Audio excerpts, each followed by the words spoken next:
Adelaide ලක්හල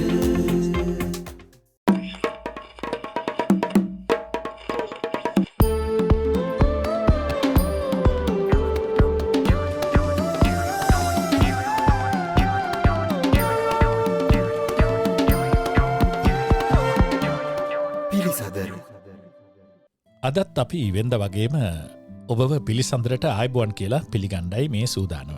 ඉතිං පිළිසඳරෙන් අපි බලාපොරොත්තු වෙන්නේ අපේ ජීවිතයට අපිට අවශ්‍ය කරන තොරතුරු අපිට තියෙන ප්‍රශ්න ගැටලුවලට වැදගත්වන උත්තර හොයාගෙන යන්නේක.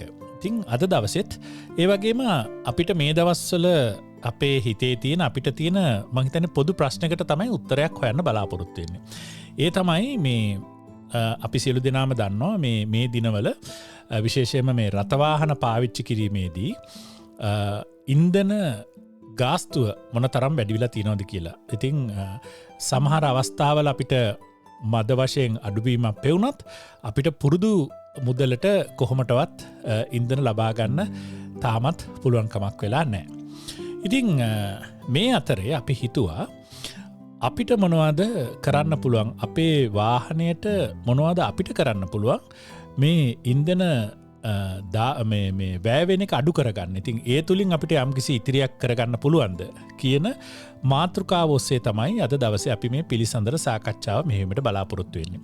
ඉතින් අද මේ සාකච්ඡාව සඳහා එහෙම නැත්නම් මේ පිළිසඳර සඳහා අද මා සමග ඇඩිලේඩ් ලක්කන්නට සම්බන්ධ වෙනවා මේ ඇඩිලේඩ් පුරවරේ අපි සිළු දෙනා ඉතින් ඉතා හොඳින් දන්න දසුන් ආකන්දල මහතා ඉතාමත් ප්‍රවීණයෙක් මේ මෝටරත පිළිබඳව දසුන් මං ඉතාමත් ගෞරවෙන් සහ ආදරයෙන් ඔබ පිළිගන්නවා ආයිබෝන් නයි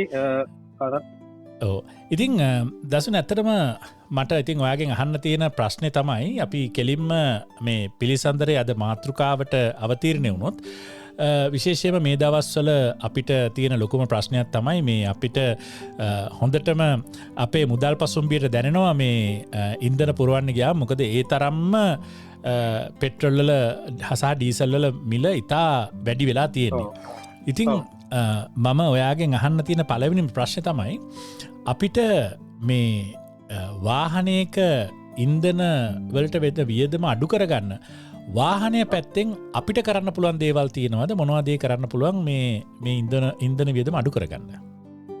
ඕනයි දැන් මූලික වශයෙන් අපිට කතරන්න පුළුවන් තොර වාහන පරිහරණය කරන කට්ටියට තමන්ගේ වාහනේ මේන්ටේනන්ස් ඒ කියන්නේ කාලවල පොඩ්ඩක් ඒක කට්ටිය බලන්නේ මොකද ඒවත් මිල වැඩි වෙලා තියෙන හින්දා. නමුත් ඒ මගින් වලට පුළුවන් වෙනවා ෆියුල් වල පරිවර්ජනය කියන්නේ පිච්චෙන එක අඩු කරගත්තොත් ඒක පොකට් එකට අවසානයේදී බලපානවා.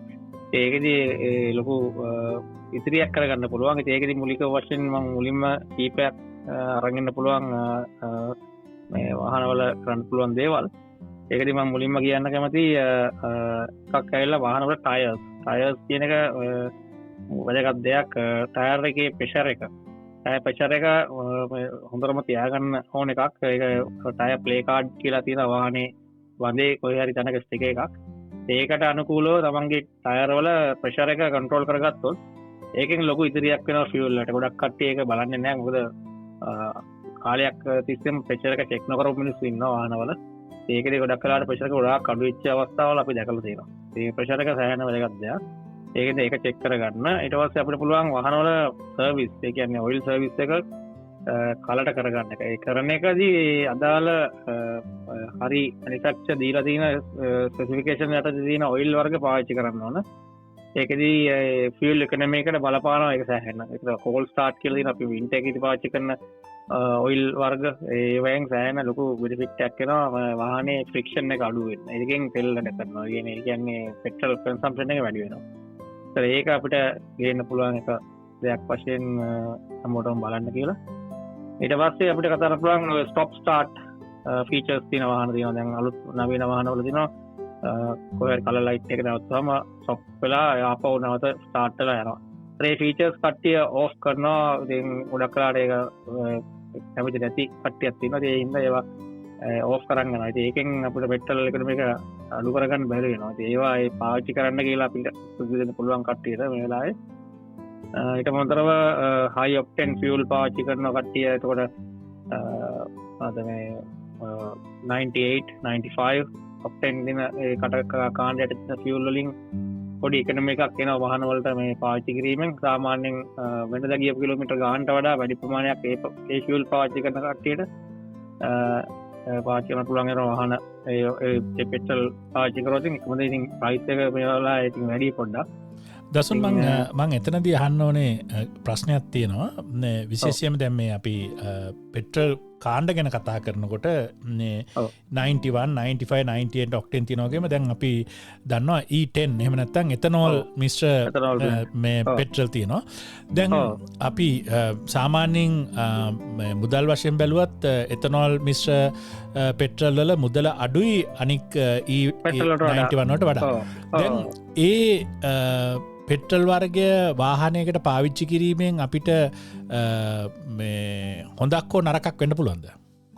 ඊටන් ෆියල් කියනයි ඒක අර එතනෝල් බ්ලෙන්ඩ් ඒ කියන්නේ ඕගනික් සමහර දේවල් ගැන ඒකට මික්ස් කරලා තියෙන හදන පෙට්‍රල් එක. ඒතර හැම මැනුෆැක්චරර්ම ඒක රෙකමන්ඩ් කරන්නේ නැහැ. ඒතර ඒ පෙට්‍රල් අපි ගහනකොට ගහන්න පුළුවන් ඉන්නේ වාහනවලට මේ ඒ ෆියල් ලිඩ් එක අරියම එතන ගහලා තියෙනවා. එහෙම තියෙන වාහනවලට එහෙම නැත්නම් මැනුෆැක්චරර් කියලා දිනනවා නම් පොතේ කොහේ හරි ඒ ඩීටේල්ස් තියෙන වාහනවලට පමණයි රෙකමන්ඩ් කරන්න පුළුවන් මේ පෙට්‍රල්. නමුත් මේ පෙට්‍රල් වල දහනය අර 98 95 පෙට්‍රල් වලට වඩා ඉක්මනට දහනය වීමේ සම්භාව්‍යතාවයක් තියෙනවා. දැන් ඒකෙන් ලොකු ඉකොනොමි එකක් වෙන්නේ නැහැ. නමුත් මිල වශයෙන් ඉකොනොමි එකක් තියෙනවා මේ වෙලාවේ. හැබැයි ඒ පරිහරණය කරේදී ඔයගොල්ලෝ බලන්න ඕන ඒක රෙකමන්ඩඩ් කරලා නැති වාහනවලට ගහුවොත් වෙන ප්‍රශ්න එනවා. මොකද ඒකෙන් අර ඉන්ජෙක්ටර්ස් બ્લોක් වීමක් ෆියල් ඉන්ජෙක්ටර් සිස්ටම් එකේ ප්‍රශ්න එන්න පුළුවන්. ඒ වගේ දේවල් අපි දැකලා තියෙනවා. ඉතින් ඒ හින්දා ඒක රෙකමන්ඩඩ් නැති වාහනවලට පාවිච්චි කිරීම පොඩ්ඩක් බලලා කරන්න ඕන වැඩක්. ඉතින් ඒකෙන් ලොකු එකක් නැති වෙන්න පුළුවන් මේ අවස්ථාවේදී මේ අනිත් ඔක්ටේන් හයි ඔක්ටේන් පෙට්‍රල් වලට වඩා. නමුත් ඒක මිල වශයෙන් අඩු හින්දා ඒක රෙකමන්ඩඩ් වාහන වලට විතරක් පාවිච්චි කරන්න කියලා අපි කියන්නේ. දැන් ඒ වගේම දැන් අපි සාමාන්‍යයෙන් වාහනයක ඒ නියමිත කාලයේදී අපි සර්විස් එකක් කරනවා. දැන් මේ සර්විස් කරන එකත් ප්‍රයෝජනයක් වෙනවද මේ වාහනේ ඉන්ධන දහනයට? අනිවාර්යෙන්. මොකද දැන් අපි දමු දැන් මේ සාමාන්‍යයෙන් අපි රෙකමන්ඩඩ් ටයිම් ෆ්‍රේම් එක දෙන්නේ කිලෝමීටර් 10000ක්. එහෙම නැත්නම් 15000ක්. ඒතකොට ඊට වඩා ගොඩාක් දුවන වාහන අපි දැකලා තියෙනවා. මිනිස්සුන්ට අමතක වෙලා ඒක පස්සේ කරනවා, පස්සට දානවා, එහෙම ගිහිල්ලා සමහර එනවා කිලෝමීටර් 5000 10000 වැඩිපුර දුවලා. ඒගොල්ලන්ට අමතක වෙලා. එහෙම වුණාම වෙන්නේ අර ඔයිල් වල තියෙන විස්කොසිටි එක වෙනස් වෙනවා. ඒතර ඒක බලපානවා එන්ජින් එකේ ෆ්‍රික්ෂන් එක. ඒ කියන්නේ එන්ජින් එකේ ආයු කාලය ඊට පස්සේ ඇතුලේ හැදෙනවා ස්ලජ් ඒ වගේ ගොඩක් ඩැමේජස් වෙන්න ඉඩ තියෙනවා. මොනවද ඔයිල් එක හොඳට දින තාක්කල් එන්ජින් එක හොඳට වැඩ කරනවා. වර්කින් ටෙම්පරේචර් ඉක්මනට එනවා. ඒ හැමදේම බලපානවා පෙට්‍රල් දහනයේ පූර්ණ දහනයක් කරගැනීමේ සම්භාවිතාවය. කියන්නේ එතකොට ඒකෙන්ම අවසානයේ ප්‍රතිඵලය ඇවිල්ලා ඉකොනොමි එක. කියන්නේ පෙට්‍රල් ෆුල් ටැංක් එකකින් යන්න පුළුවන් ප්‍රමාණය වැඩි. එතකොට ඒකෙන්ද සර්විස් කිරීම සෑහෙන වැදගත් දෙයක්. සර්විස් කරන එකත් හරි විදිහට කරන්න ඕන කියන එක මම කියන්නේ. දැන් ඔය මේ දැන් සර්විස් එකේදී විශේෂයෙන්ම මේ දසුන් මේ ඔය ස්පාර්ක් ප්ලග් එතකොට එයා ෆිල්ටර් ඔය වගේ දේවල් ගැනත් අපි අවධානය යොමු කරන එකේ වැදගත්කමක් තියෙනවද? අනිවාර්යෙන්. සර්විස් එකේදී සියලු අංශ යටතේ අපි චෙක්අප්ස් කරනවා. ඒ කියන්නේ මූලික වශයෙන් එයා ෆිල්ටර් එක ඇත්ත වශයෙන්ම අපේ නාසය බ්ලොක් වුණා වගේ වැඩක් තමයි එයා ෆිල්ටර් එක බ්ලොක් වීම. ඒතර හොඳින් උස්ම ගන්න බැරි වෙනවා එන්ජින් අපිට ඒ වගේම තමයි එන්ජින් එකලත්. ඒතර සියලු දහන ක්‍රියාවලියට මූලික වශයෙන් බලපාන දෙයක් තමයි එයා ෆිල්ටර් එක. ඒතර ඒක සර්විස් එක හරි කාලෙදී නොකරොත් එහෙම ඒක ඩබල් බ්ලොක් වීමට භාජනය වෙන්න පුළුවන්. ඒතකොට ඒකෙන් වෙන්නේ අදාළ එයා එක හොඳ අවශ්‍ය ප්‍රමාණයට එන්ජින් එක ලැබෙන්නේ නැහැ. ඒතකොට වෙන්නේ වැඩිපුර පෙට්‍රල් යනවා. එතකොට ඒක අර ඒ පෙට්‍රල් එයා මික්ස්චර් එක සෑහෙන හොඳට තියාගන්න පුළුවන් මේ සර්විස් කිරීම කලට කිරීම මත. ඒකම ස්පාර්ක් ප්ලග්ස්. ස්පාර්ක් ප්ලග්ස් ඒ රෙකමන්ඩඩ් ටයිම් ෆ්‍රේම් එකක් තියෙනවා. ඒ සර්විස් වලදී ඒවා චෙක් කරලා බලලා ඒගොල්ලෝ ඒක කියන්නේ අදාළ මෙකැනික්ස්ලා ඒවා රෙකමන්ඩ් කරන්න ඕනවද නැද්ද කියලා. ඒ අදාළ ඒරියා එක ඒක හරියට හැදුනොත් එහෙම පෙට්‍රල් දාහනයට පූර්ණ දහනයක් වෙන්න ඒක පහසුවක් වෙනවා. ඒහින්ද සර්විස් එක වැදගත් අදාළ සෙක්ෂන් හැම එකක්ම බැලිය යුතුයි. දසුන් මේ මම අවසාන වශයෙන් අහන්න කැමති දැන් මහිතන ඔබ මේ ස්ටොප් ස්ටාර්ට් ෆීචක් ගැනකෝ විශේෂම අලුත් වාහනවල තියෙන දෙයක් දැන් අපි අතීතේ සාමාන්‍යයෙන් අහලා තියෙන කතන්දරයක් තමයි වාහනයක වැඩියෙන්ම ඉන්ධන දහනය සිදුවෙන්නේ මේ වාහනය මේ පනගන්න අවස්ථාව එහෙම නැත්නම් ස්ටාර්ට් කරන වෙලාවේ කියලා. ඉතින් දැන් අපි ඒ පරණ අපි අහලා තියෙන තොරතුරත් එක්ක මේ වර්තමානයේ මේ ස්ටොප් ස්ටාර්ට් එක තියෙනකොට දැන් සමහරෙකුට හිතෙන්න පුළුවන් මම මේ ස්ටොප් ස්ටාර්ට් එක පාවිච්චි කරන්න කියලා මගේ එන්ජින් එක මේ වැඩියෙන් මොනවද ගෙවිල යන්න පුළුවන් එහෙම නැත්නම් මේ වැඩිපුර ඉන්ධන දහනය වෙන්න පුළුවන් කියලා. මේ දැන් ඔබ දකින විදියට මොනවද මේ දැන් වර්තමානයේ මේ ස්ටොප් ස්ටාර්ට් තියෙන වාහනයක මොනවද තියෙන විශේෂ වෙනස්කම් මේ පරණ අපේ තිබිච්ච වෙනස්කම් වලට වඩා? ඒගන හොඳ ප්‍රශ්නයක් ඒක වර්තමානයේදී ඒ ෆීචර් එක ඇවිල්ලා තියෙන ඇත්තටම ගොඩාක් ටෙස්ටිං කරලා ඒ කියන්නේ විනිසු ඒවා ටෙස්ට් කරලා සෑහෙන කාලයක් තිස්සේ එක්ස්පෙරිමන්ට් කරලා තමයි ওই ෆීචර්ස් ඇඩ් කරලා තියෙන්නේ. මොකද ඒකට ඔය කිව්වා වගේ ෆ්‍රික්ෂන්ස් තමයි බලපාන. දැන් කෝල් ස්ටාර්ට් එක හිතන්නකෝ අපි වින්ටර් එකේ යන වාහනයක් කියලා දුමු. එතකොට ගොඩාක් ඉක්මනට වාහනේ වර්කින් ටෙම්පරේචර් එකට එන්නේ නැහැ. ඉතින් ස්ටොප් වෙලා ආයි ස්ටාර්ට් වෙනකොට ඒ වර්කින් ටෙම්පරේචර් එන්න බලපාන කාලය ඊට පස්සේ ෆ්‍රික්ෂන් එක ඔය කියන දේවල් ඉන්න එන්නිම ගේම ඉක්මන් වෙන්න පුළුවන් කියලා කාටද කියන්න පුළුවන්. නමුත් ඒ දේවල් මග අරගන්න වර්තමානයේදී සියලු මැනුෆැක්චරර්ස්ලා තමන්ගේ වාහන එන්ජින් ඩිසයින් කරලා දෙන විදිය වෙනස් කරලා දෙනවා. ඒවා ඒගොල්ලෝ පාවිච්චි කරලා දෙන මැටීරියල් ඊට පස්සේ ස්ටාර්ටර් මෝටර් එක පවා ඒගොල්ලෝ අර රිඩක්ෂන් ගියර්ස් දාලා ඒවා ඉක්මනට ස්ටාර්ට් වෙන්න ළඟ ස්ටාර්ට් වෙන්න ඩියුරබිලිටි එක වැඩි වෙන්න ඊට පස්සේ මම කලින් කිව්වා වගේ එන්ජින් ඔයිල් එක එන්ජින් ඔයිල් පාවිච්චි කරන ස්ටොප් ස්ටාර්ට් වාහන වලට ස්පෙෂල් විශේෂ ඔයිල් වර්ග ඒ විස්කොසිටි අඩු අහලත් දේවලා 0W20 0W16 ඒ වගේ ලෝ විස්කොසිටි ඔයිල් කියන්නේ ඕනම කාලගුණ තත්ත්වයක් කරද්දී කටයුතු කරන්න පුළුවන් ඔයිල් වර්ග. ඒතර ඒවෙන් ලොකු හෙල්ප් එකක් කරනවා එන්ජින් වල අර ඔය කියන ප්‍රශ්නෙට. ඒ කියන්නේ ෆ්‍රික්ෂන් එක නැති කරන්න. ළඟ ළඟ ස්ටාර්ට් වෙන්න. ඒ හින්දා ඒ ෆීචර්ස් වල අද කාලේ බය යුතු නෑ. මොකද ඒ සියල්ල ඒගොල්ලෝ ඩිසයින් කරලා තින්නේ ඒ එක කන්ඩිෂන් එකකදී පාවිච්චි කරන්න පුළුවන් වෙන්නේ. ඒකට හරියන බැටරි පවා ඒගොල්ලෝ අප්ග්‍රේඩ් කරලා දෙනවා ස්ටොප් ස්ටාර්ට් වාහන වලට ස්පෙෂල් බැටරි.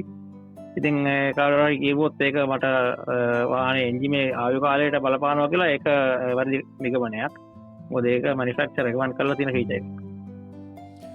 ඉතින් අද අපි පිළිසඳරෙන් සාකච්ඡා කරපු මාතෘකාව මේ අපි වාහනයක ඉන්ධන දැවෙන ප්‍රමාණය අඩු කරගන්න එහෙම නැත්නම් ෆුවල් එෆිෂන්සි එක වැඩි කරගන්න අපිට මොනවද කරන්න පුළුවන් කියලා. ඉතින් අද මේ පිළිසඳර සඳහා මා සමග ඇඩිලේඩ් ලක්හඬ සම්බන්ධ වුණේ මේ ඇඩිලේඩ් වල